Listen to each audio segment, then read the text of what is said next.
If your clothes are feeling a bit tight after the holidays, then you're definitely not alone. Instead of doing something drastic like going keto or whatever the new crazy diet is that's sweeping the internet this week, listen on to discover the number one kitchen habit that can help you shift that weight in a gentle, sustainable, natural way. Hi, so welcome to Joyful Eating, episode 208. And today we're talking about the number one kitchen habit for natural weight loss. But before we get to that, the best bite I had, so this was actually a few weeks ago for the Stone Soup Christmas party. And we went to Rebel, which is one of my favorite restaurants of all time in Canberra. And we had this, everything we had was amazing, but we had this lamb, I think it was lamb neck actually, with this smoky eggplant sauce. And I'm still thinking about it. Like I love eggplant, like a baba ganoush vibe. And yeah, it was just so delicious. And then the combo of the lamb with the eggplant was really, really good. Anyway, so our plan today is first I'm going to share the story behind this episode. And then we're going to look at what is this number one kitchen habit for natural weight loss.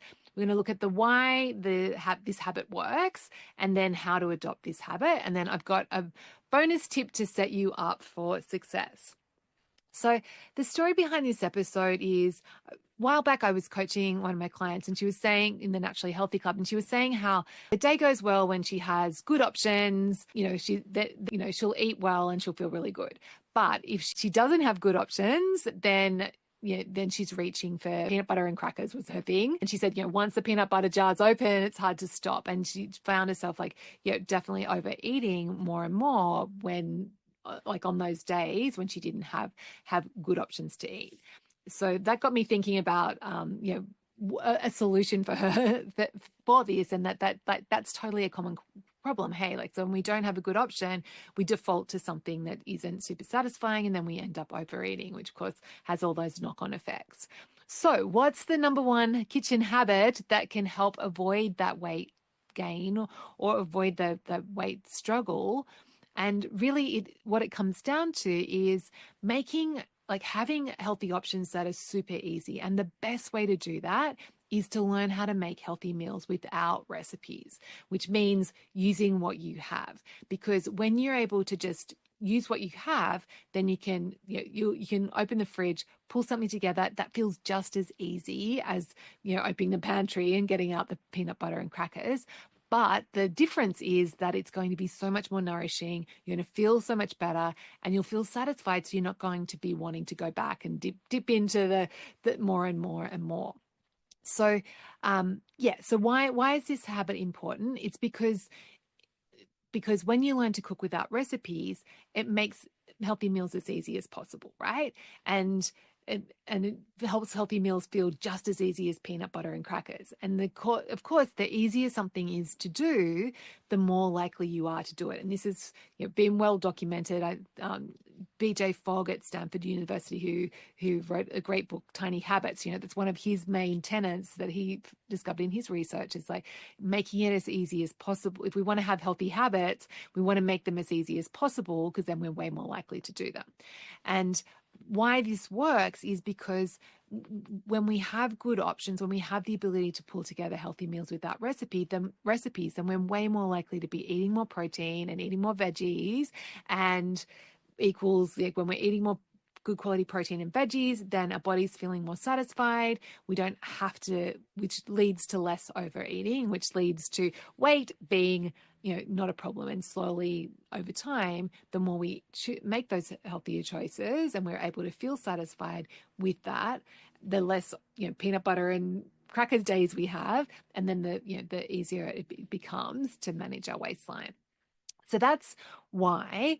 The how do we go about doing this? Really, it's a matter of deciding that you want to learn this skill, that you want to learn to be able to pull together healthy meals without recipes. And then how you go about doing that is actually, and this is how I learned to cook without recipes, is actually learning some frameworks that for meals that feel really easy for you to pull together. So, only using a few ingredients. So if you think now, you already have some frameworks in your brain, we've got peanut butter and crackers, that's one framework. But if I asked you to make a sandwich, you'd know how to make a sandwich, right? So what we want to do is actually expand your repertoire of frameworks so that you can pull together healthy meals that don't require 2 slices of bread. So that are actually using veggies and protein.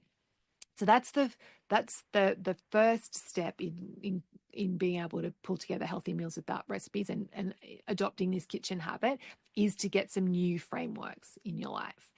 And then there's 2 other magic ingredients that go into having this habit.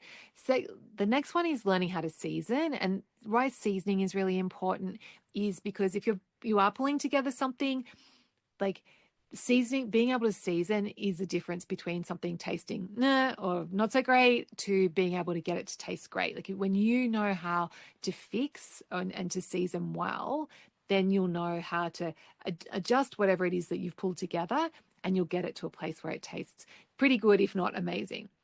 So that skill really, you can, of course, you don't need to season, like you can just use frameworks and be a bit hit and miss with the results, but seasoning like helps you get to that, like the next level of most of your meals tasting really great. And of course, when your meals taste great, then the peanut butter and crackers is less appealing because you've got this other healthy option that tastes really good. So that's why we want to learn to season. And then the other component of any new habit is having some sort of accountability so that you actually follow through and do it. And if you're interested in like getting some support for that, like listen on to the end, and I'll share how I can do that, how I can give you that accountability and that support. Okay, so so our number 1 kitchen habit is being able to pull together healthy meals without recipes. How we go about doing that is just deciding that you're going to, and and learning some new frameworks that are healthier than sandwiches or peanut butter and crackers. Learning to season really helps amplify, and then having some accountability so you actually follow through is key. And then my bonus tip for you is that learning this habit, like getting this habit in place, it's not as hard as you think. So I've helped people from all backgrounds with varying cooking abilities be able to do this. I've there's someone I worked with from Scotland who had chronic fatigue, so she could only stand for a few minutes at a time in the kitchen, and she was able to learn this skill and then be able to improve the quality of her meals because she had these frameworks to follow. I've helped someone who hadn't done any cooking in like over 30 years because his wife had been doing it, and together he was able to learn to pull together healthy meals without recipes. So if Bill can do it, so can you. I've helped someone who is going through cancer treatment, so she really was low on energy, but it was really important to her to be able to make her meals as nourishing as possible to support her health, like to support her return to health. And she was able to do that while going through cancer treatment. I've worked with someone who hated cooking all their life, and now is able to pull together healthy meals without recipes, and really is actually enjoying the time that she spends in the kitchen. So anyone can learn this habit, seriously. And I guess the other thing, my other bonus tip for you is, it's not as hard as you think. Yes, it does, but also it does require some effort in the beginning. But the thing is, it's like when you're learning to drive. So at the beginning, when you're learning a new habit and you're implementing, there is some focus required, there is some effort required. And if you think when you're learning to drive, yes, you're paying way attention to all the things, but then, fast forward a few months or decades later, you drive without a second thought about it. And so healthy meals can become just like driving, just that automatic thing that you just do. So it's going to require a little bit of effort up front, but it's not going to require a lot of effort forever.